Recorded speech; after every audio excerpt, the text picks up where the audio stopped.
Welcome to the Megabunk Advanced Member Guide.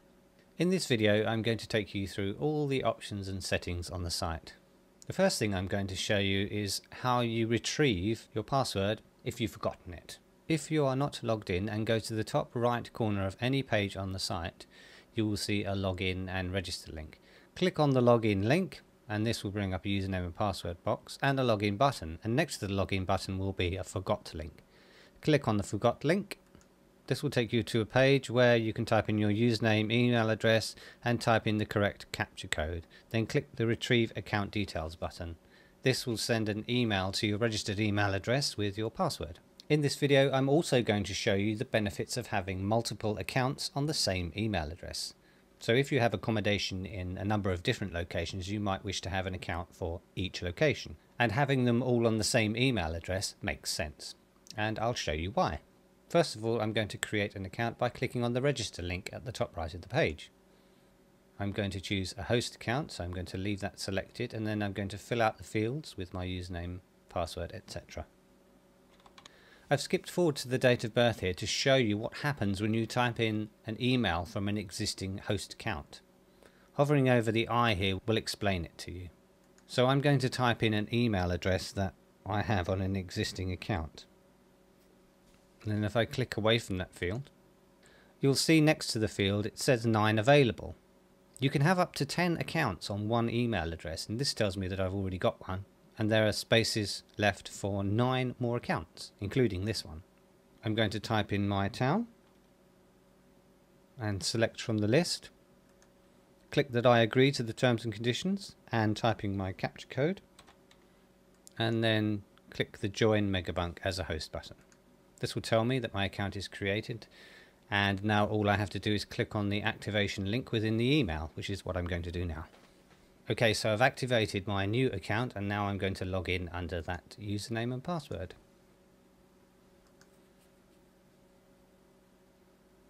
I'm logged in, so now I'm going to set up my profile to be live. I'm going to hover over my username and go down to edit profile and click on that. This will take me to a series of pages. The first of those is basic info. If at any time you want to change your password, click on the password link. This will show you the fields that you need to change your password. I'm just going to create a profile and a profile heading. At any time through the service, wherever you see these eyes, hover over them and they will pop up information boxes telling you more about this item. So I'm going to paste some information into the heading and description field. This is virtually the same as my other account, but this is just for test purposes. So I'm going to save this. And now I'm going to go to the second section, which is the location. Now, if your marker is nowhere near your location, let's say, for example, you're closer to Lampeter, for example, I can type in my location, Lampeter, and select Lampeter here. And then click move marker to that location. As you can see, it's been dragged over to there. But that isn't where I want my marker to be. I want it to be in the village that I was in, which was roughly back there. So let's pick it up by clicking on it and dragging it. Now I can zoom in, and you can use the mouse wheel or you can use these up and down arrows to zoom in and out. And you can click and drag. If you click away from the marker, you can click and drag the map around. This field here, hometown, is for you to type in a location that might not be in our database. It gets shown on your profile. Now I'm going to go to satellite view by clicking satellite. I'm going to zoom further in. And I know that my location is just about here, so I'm going to pick the marker up and I'm going to drag it, drop it there. Zoom in further again now. And we're going to say that my location is the shop here. Okay, I've done that, and now I'm going to click save the changes. The next section we're going to go to is the image section, and I'm going to upload images and put captions on as I explained in the quick setup guide.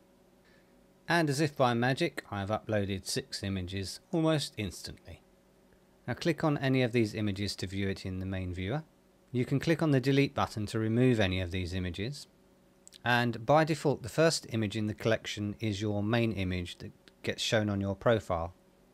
You can select to have any of your 6 images as your main image just by clicking on one of the radio buttons here. So for example that one, and then Save Changes will come up and you can click on the Save Changes. I'm going to leave it as it is. You can also change the captions of each of the images. For example, this is the garden and I'm going to change it to the garden statue, and I'm going to save the changes. Okay, next we're going to move to the criteria by clicking criteria on the left here. Now virtually everything in the criteria section is optional, but if you select any of these they can be used as criteria for people searching. So for example on here I want to say that I want non-smokers only, no pets, any gender, children are welcome, and I want people over the age of 20. Religion, I'm going to leave that unspecified. You can have a number of languages. The default is English, but you can add, for example, other languages. So I say I want to add French, and I also want to add German. The next section in your criteria are the facilities. Again, select from the drop-down list. The bathroom is shared. Kitchen, I'm going to say shared. Laundry, none. Disabled, not available. Wireless internet is available. Accommodation is by default set to do not show, and if you have this you will not be available in the search, so select the closest type of accommodation to yours. I'm going to select bed and breakfast, and then I'm going to click Save the Changes. Once again, where you see these eyes, you can hover over them and they tell you more information about the particular section. Last but by no means least in the edit profile is the preferences section. So if we click on that, now let's take you through the preferences. Once again, you'll notice here there's lots of eyes. By hovering over these eyes, they will tell you more information about each of these items. But let's go through them for you. If you have Show Google Map ticked, it will show a small Google map in the top left hand of your profile.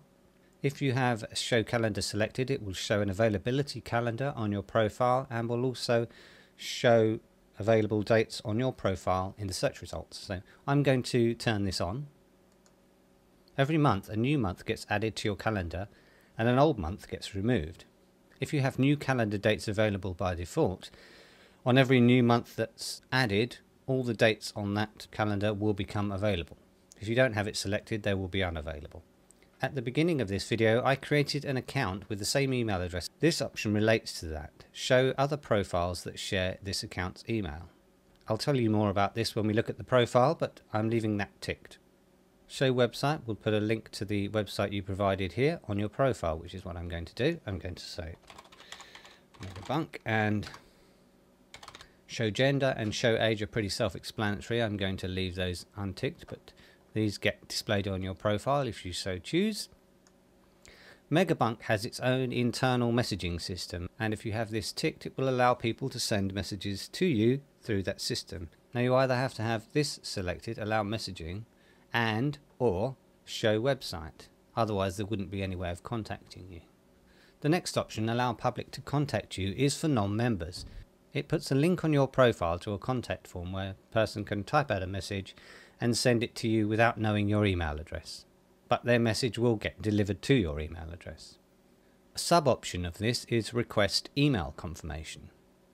If you have allow public to contact you selected, and a member of the public sends you a message through the contact form, you can have it delivered to you directly, or if request email confirmation is ticked, they will first be sent an email to their own address to prove that the email address that they provide is a genuine one. It helps in some way to combat spam. The next option is allow public to register for notifications. Now I'm going to tick this. This option allows you to set up your own on-site mailing list. This will put a link on your profile enabling people to register for notifications. So say for example 10 people register for notifications on your profile. It means that you can send out a broadcast message to those 10 people. There are limits on the amount of messages that you can send out in a certain period of time. Also, these notifications don't just apply for single profiles, but also linked profiles on the same email address. So you'll be able to send out a global notification to all people that have registered for notifications on any of your profiles. The next section in your preferences are your mail options. If you have email me when I receive a message ticked, you will receive a notification email every time somebody sends you a message through the Megabunk mailing system. The next option, email me when someone favorites me, will send you a message when another member favorites your profile. The next option, send me notifications by email. If you favorited any other profiles on Megabunk, these members can send you a notification through the Megabunk messaging system. If you wish to be notified of these messages by email, then you tick this option. The next two options keeps the site alive. You don't have to have these ticked, but it certainly helps keep the site going, and it's not something that we send out masses of or plan to. Outside of these options, whenever messages are sent through Megabunk, there may be a marketing message of some kind attached to the bottom of the messages anyway. Finally, we have the aggressive blocking option at the bottom here, as opposed to passive blocking if it's not ticked. Passive blocking is a polite way of refusing messages from other members that you may have blocked, whereas aggressive blocking lets them know that you've blocked them if they attempt to contact you in any way. I'm going to click the Save Changes button. So now I'm going to show you how to set up available dates on the calendar. If we go to the top here and hover over the username and then go down to Calendar, click.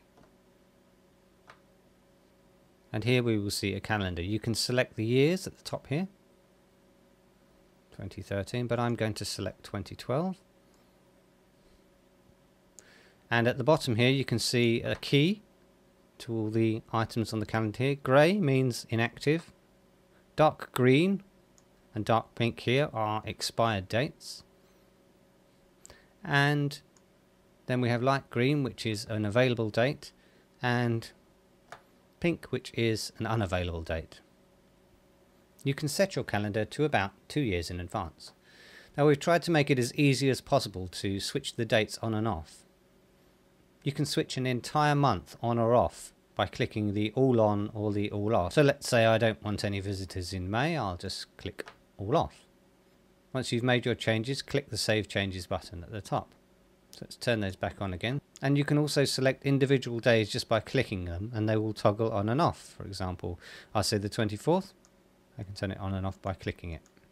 This means that if somebody has booked the 9th to the 13th of April, I can just click those dates and say that they are now not available, and then click the Save Changes. And that's basically how you turn your calendar dates on and off. Okay, now it's time to go and look at the profile. So if we click on the username, this takes me to my profile.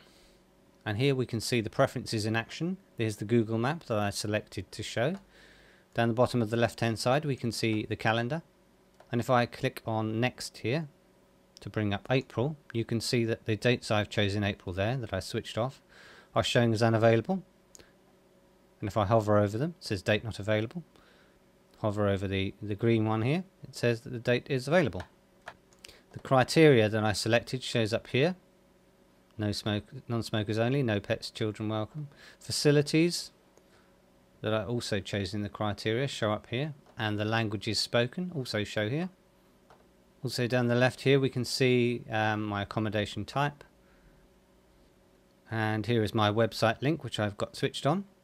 Now you may remember me telling you about being able to have multiple accounts on the same email address, and one of the preferences was to show other accounts sharing the same email address. And you can see a box here that shows me other profiles. So basically I can link all those profiles together. So if anybody visits one of my profiles, they can visit any of my other profiles by clicking on any of the other profiles within the list here. So if I click on that, that should take me to the other one. And as we can see here, the other one's cross-linked. So we'll go back to that again. Now below the Google map and above the username, on this profile we can see nothing. And this is because we're looking at the profile we're logged in as.